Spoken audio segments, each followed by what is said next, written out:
Terence Crawford added bulk. Will that help him or hurt him versus Errol Spence Jr.? That's what I want to talk about in this video. What up, Fight World? It's your boy Ego, and I am back with some more boxing. Make sure you come in, smash the like button.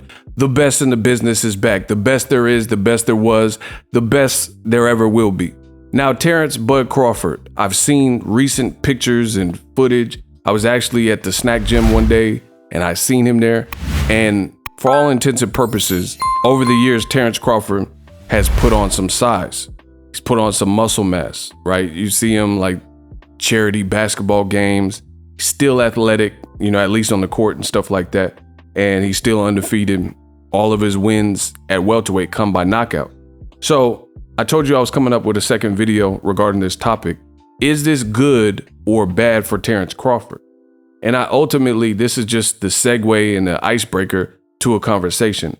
First of all, the fight for Errol Spence and Terence Crawford, as of me recording this video, has not officially been confirmed. Some people speculate the Fox pay-per-view with Ruiz versus Luis King Kong Ortiz, since that's a big card. Some people speculate that it'll be announced then. But either way, as of me recording the video, it has not been done. So I don't know if they're going to fight. There's good indications and positive vibes, and I'm remaining optimistic because I think it's a fight where it should happen, right? But will the size hurt or help Terence Crawford? I guess ultimately it's going to depend on how the fight is fought. And, ultimately we have to see. But I am curious because as of me recording the video, I can't pick who's winning, Errol Spence or Terence Crawford. Some days I feel like Terence Crawford will win. Some days I feel like Errol Spence will win. And it's really, as I keep saying, it's a matter of questions. I have a series of questions, and I feel like whoever does the best possible job of answering those questions in a timely manner and in the fastest manner will definitely win the fight. So that's going to be indicative of game planning, strategy, the training camp you had, wear and tear from other fights, everything. In a fight like this, you got to go down and almost nitpick every little aspect because I think it's that good. So ultimately, if it does happen, I think it'll be an amazing fight. As far as the bulk, here's my question. It's very hard to move up in weight and maintain your speed and the same power you have. So the added weight, it could be potentially detrimental, but it's hard to say because I do have a lot of faith in Terence Crawford as an overall fighter. And if he felt he couldn't supplement or support the weight, then I doubt him or his team would do that. I can't be certain. This is just my own personal opinion. So he would know how he feels moving around in the gym and things like that. Ultimately, another issue to think about is the fact that he's clearly a decent weight, whatever that weight is. So that's going to enhance your cut. When you have to cut weight, the bigger you get, the more weight you're going to have to cut, which is going to be interesting because Crawford is over 30 at this point. And from what I know about the anatomy, male anatomy and growth, men usually stop, puberty 18 to 25, somewhere in there. And as you get older and older, natural processes end up slowing down for you, like the production of testosterone and, certain natural processes. I'm not talking about people who take TRT and people who are on PEDs and stuff, because again, key word being natural. But if you're natural, those things, your metabolism and stuff, as you age, slow down. So for people who may have been like wiry frame and skinnier, like Terence Crawford, as he's gotten older, it looks like he's been able to keep some muscle more so than when he was at 135 and also 140. Perhaps another reason too is that he's in a heavier division, and he's even talking about fighting at 154. So I think Terence Crawford, as he's gotten more matured and, over the 30 mark and basically in recent years, I think his weight cut is probably getting harder and harder. Now, an interesting talking point too would be Errol Spence has been through so much as a fighter. Errol Spence, and I'm talking about outside of the ring, car crash, detached retina, things that some guys don't come back from. And with this all in mind, I feel like Errol Spence, a good advantage he has over any fighter is the stuff that happened to him outside of the ring. I think it will help you and give you a newfound appreciation for just life in general, give you a newfound appreciation for what you almost lost or, you know, what you could have been missing.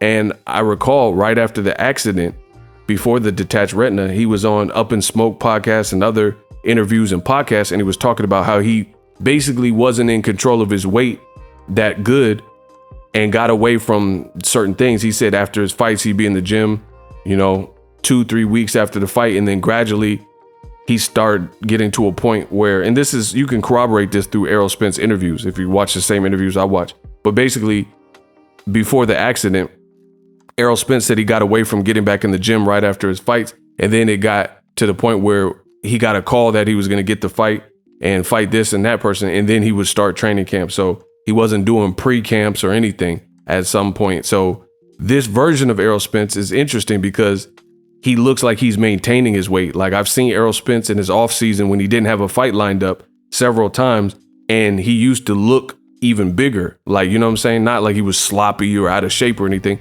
but he used to look bigger. Now, like you see him with his girl and on his Instagram and stuff like that, or at a wedding and these little pop-ups, fan pictures. I've seen a lot of stuff of him recently.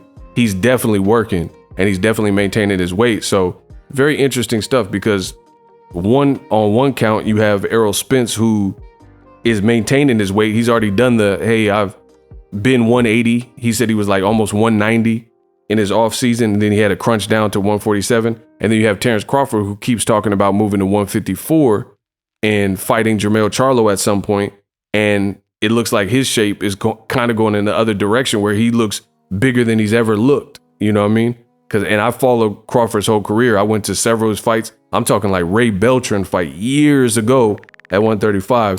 And his frame, he looked a lot just leaner. And it doesn't, I'm not saying he looks bad, because he's in shape and he definitely looks muscular and stuff like that. But will it slow him down? Will it cause him to have to lose more weight? You know, these are all pertinent questions. And like I said earlier in this video, in a fight like Spence Jr. versus Crawford, you got to look at every detail, because at the end of the day, Errol Spence is the more natural welterweight. So you got to look at the training camp. Are you having a fat camp? How much weight do you have to cut? You know, how you feel on the fight week with the weight cut? Are you dehydrated? You know, all these types of things. So very interesting thing. Whoever wins this fight, clearly the best welterweight. Let me know how I did in the video. Subscribe to the channel if you're feeling it. The red and white button is your friend. SLC, subscribe, like, and comment. And I'm out.